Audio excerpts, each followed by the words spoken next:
You know, it's funny yesterday because when I was answering a young lady's question in reference to her being molested, I had to do a couple of deletes on a couple of idiots yesterday who, you know, I mean, I know that it's the GMO foods. I realize that. I realize that it's the chemtrails.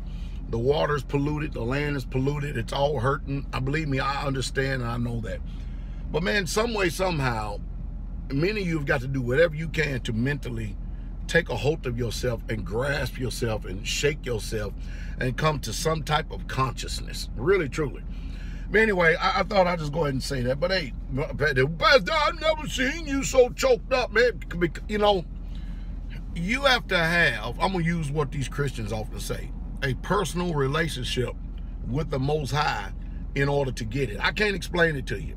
Can't explain it to you. But anyway, you know, I said all that to say this today. We're going to check you real quick, all right? Right here is the 1611 edition of the Holy Bible. Of course, you can see is what? King James Version. Watch this. All right?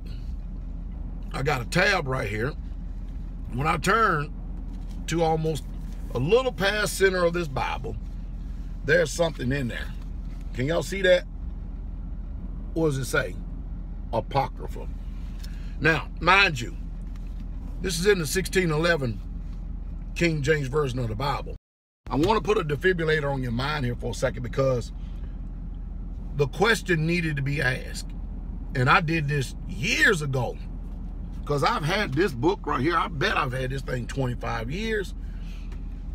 And I asked the question to my own self. I said, okay, they say that our Bibles that we have today, I don't care what translation you have, is translated from this one right here. So I said, okay, I'm going to test it. So I started looking at our translations. I go, okay, if it is translated from this, then why are these apocryphal books missing? That's the question I asked. So I said, you know what? They say, only because they assert this, they just assert this. They say, well, they're not inspired. They're uninspired. I go, you mean to tell me you can just make a blanket assertion like that and then affect the people's mind all across the world just because you made an assertion like that? I said, well, I tell you what I'm going to do because I exercise self-autonomy. I'm that means independent thinker. And I said, you know what? I'm going to read it myself. So the first book I read out of the King James Version of the Bible that has the apocryphal books, is I read Ecclesiasticus. I read it and I kind of shook my head. I said, this reads just like the Psalms and the Proverbs. So who, after the 1611 edition was published, what satanic spirit was it that got so-called inspired and said that these books were uninspired and had them removed? That's the question I asked myself. I said, look at the devil, and the devil is a lie. Then I said, you know what? I'm kind of skipping around a little bit. I said, let me read these Maccabees, 1st and 2nd Maccabees. I started reading them. I go, oh, hell. See, that's, you know, reading the Bible is one of the most dangerous things you can do in the world. Because if you become a student of that Bible, you're going to find out that Pastordowell is not as strange as I sound. I'm not strange. You're going to find out that if you start reading that Bible, you're going to go, man, you know what? This bearded pastor that lives off in the country, he is not as crazy as I thought he was. He sounds crazy because he don't talk like everybody else, because he lives after what the book says.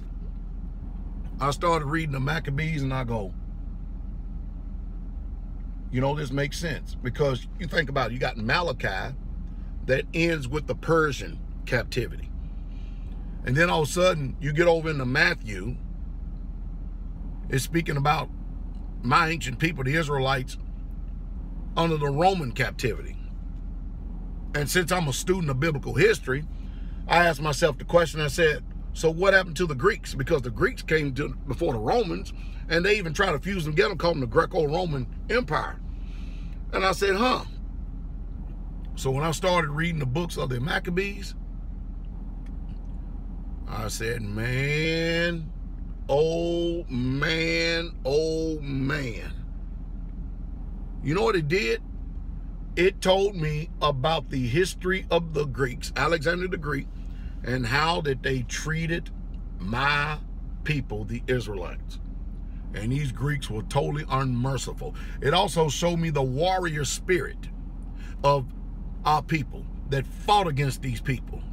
And many times they had to fight on the Sabbath day. See, they were being laid to waste and had a slaughter come to them on the Sabbath. They shook themselves and said, you know what? We're going to have to fight these dang heathens on the Sabbath. We're just going to have to do it.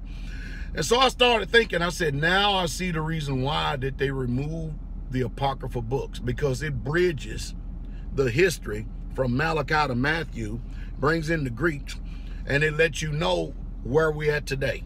The reason why people have forsaken the law of Yah. One reason why you've forsaken the law of Yah, because your heart has not yet been enlarged to comprehend and understand and to embrace it.